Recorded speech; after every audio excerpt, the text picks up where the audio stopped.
Eu sou Elizabeth de Almeida Prícoli, nome de solteira, Prícoli Vilela, nome de casada, e sou da 9ª turma, faculdade. Eu estudei quando era criança, sou do bairro do Jardim da Glória, entre Aclimação e Cambuci, e nascida em São Paulo. E tive, por coincidência, eu estudei no Colégio São José, das Irmãs de São José, uma irmandade francesa, que administrava esse colégio e que também frequentava a Santa Casa, mas até então eu não sabia disso, né? Depois, ouvindo, inclusive, a palestra do Dr. Décio, ele conta que a Santa Casa chegou a funcionar na Liberdade. Eu não sei se foi, então, nos prédios em que pertenceu o Colégio São José, na Rua da Glória.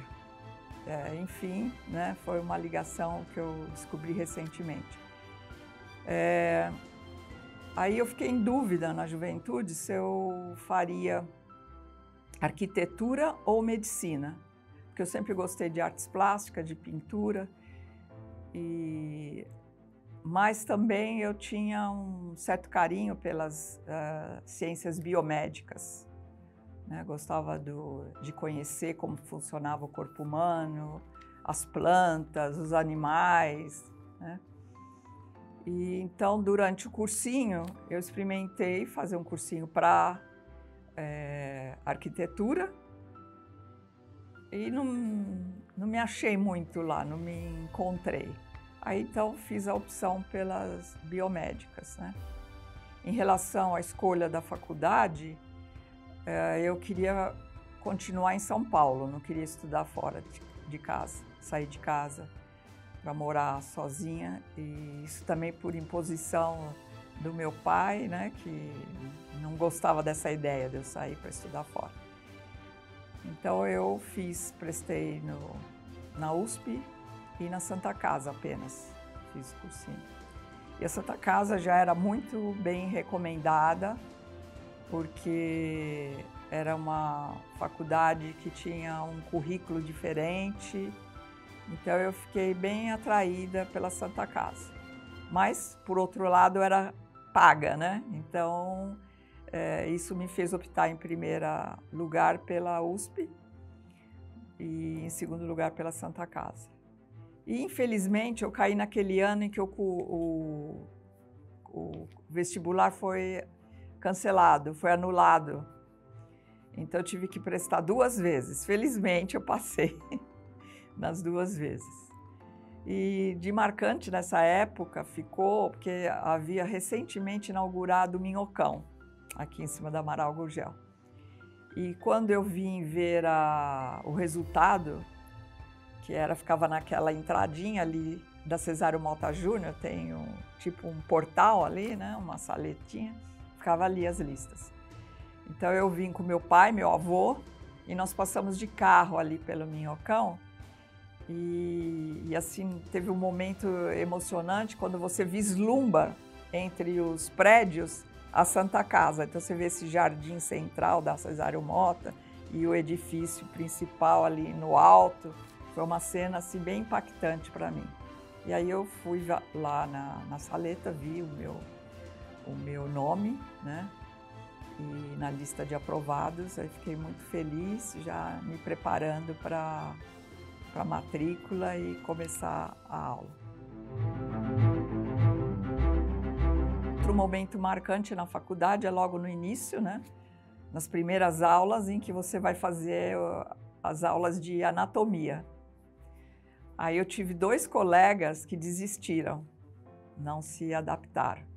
Mas eu gostei, eu não fiquei impressionada diante daqueles seres, né, que estavam ali nos abençoando para nos ensinar, né, a começar a ensinar o conhecimento do corpo humano. Dali outro momento que me marcou durante o curso foi no 3º ano, que eu tive o meu avô, ele descobriu que estava com câncer de pulmão ex-tabagista, e ele não tinha convênio médico, então eu trouxe ele aqui para a Santa Casa. E pela idade dele, ele já havia sofrido infarto, então foi optado por fazer cobaltoterapia ali na Fundação Arnaldo Vieira de Carvalho, aqui dentro da Santa Casa mesmo, né? E um dia ele não estava se sentindo bem, eu trouxe para cá, eu estava no terceiro ano, e deixei ele na enfermaria, e durante a aula de patologia, até o professor Donato, que estava dando a aula, a auxiliar de enfermagem veio me chamar, que ele havia falecido, né? Foi também muito triste para mim, esse momento que marcou na patologia. Depois, na toca eu conheci que seria meu futuro marido, né? E depois todo aquele entrosamento com os colegas, a minha turma foi muito legal, a minha panelinha ótima, com quem eu ainda mantenho contato até hoje, a gente se reúne de vez em quando para um jantar.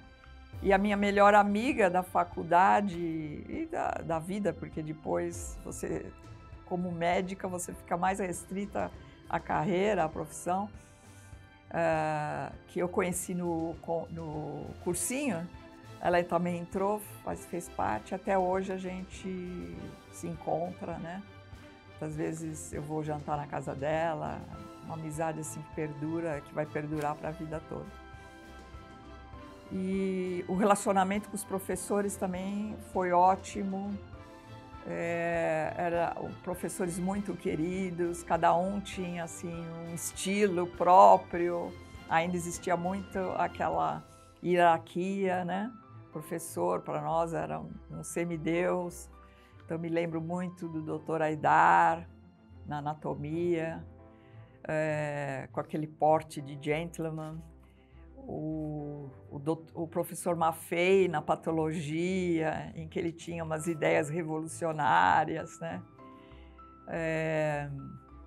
O professor Giordano, que era de clínica médica, e ele me marcou muito porque toda aula ele me chamava, a chamada oral toda hora, número 8. Depois a gente foi se separando um pouco em grupos menores, cada um escolhendo uma atividade, e eu segui pela anestesia. Da minha turma, 3 colegas fizeram a especialidade de anestesia. E depois que eu me formei, aí eu mudei para o interior, que a família do meu marido, ele era otorrino, a família dele era de Araçatuba, então nós resolvemos nos mudar para lá, tentar a vida lá, e assim nós fomos. Eu fui a primeira mulher anestesista na cidade, sofri bastante, muito assédio. Moral, né? Assédio moral. Mas eu consegui me impor, né? Pela qualidade do meu trabalho. E aí o meu marido faleceu, eu ainda permaneci 7 anos como viúva lá na cidade. Aí nessa época eu também estava fazendo anestesia na faculdade de odontologia da Unesp, no setor de pacientes especiais. Trabalhei 8 anos lá, atendendo, anestesiando pacientes especiais que vinham do Brasil inteiro. E aí meus filhos, nessa época, já estavam estudando em São Paulo. Eu voltei para São Paulo e recomecei minha vida de anestesista aqui. Então eu tinha muitos contatos, que eu sempre mantinha uma relação durante os congressos que eu frequentava praticamente quase todos os anos, e logo consegui me colocar aqui no hospital. Primeiro foi no Hospital Jabaquara, uma colega minha de turma, o esposo dela era diretor clínico e estava precisando de anestesista lá, consegui o plantão de 24 horas. Depois o Dr. Pitinini, que era o chefe da anestesia aqui, me contratou também. E aí eu refiz, né? Aí prestei um concurso público no estado, fui trabalhar no Mandaki, até que os anos se passaram E eu fui no final de 2009, eu comecei a pensar num plano B, porque a anestesia é uma especialidade cansativa, de muita responsabilidade, e eu já estava me sentindo um pouco cansada dos plantões de 24 horas. Então pensei num plano B e fiz o curso de acupuntura no Instituto de Ortopedia lá do HC, do Hospital das Clínicas, da USP. E aí comecei a atender no consultório. A minha filha também estava se formando, médica geriatra, então nós montamos um consultório único.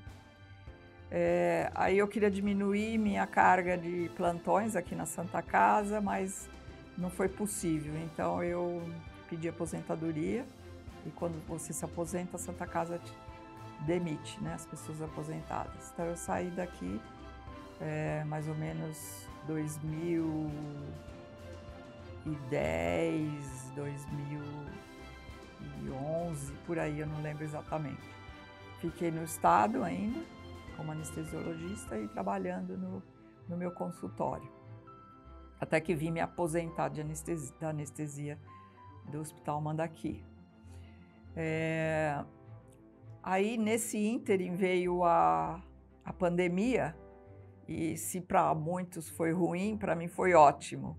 Porque aí eu pude estudar, fiz novos cursos de novas técnicas de tratamento de dor, a neuromodulação periférica, através de estímulos elétricos dos membros e tronco, né, para atingir o cérebro através da medula e causar uma neuroplasticidade. É um tratamento que está crescendo, né, ainda é pouco conhecido. É mais conhecido o cerebral top-down, mas esse periférico é menos difundido. Mas também comecei a ter bastante sucesso no tratamento de dor dos meus pacientes através da neuromodulação. E acabei depois fazendo o curso de termologia, que é um exame diagnóstico metabólico, em que você enxerga o paciente, você capta as ondas infravermelhas que o corpo dele emite, e a câmera, ela tem um transdutor que transforma as ondas invisíveis em imagens visíveis. E aí você pode ver as partes do corpo onde tem um processo inflamatório, você distingue também quando é neuropática a reação.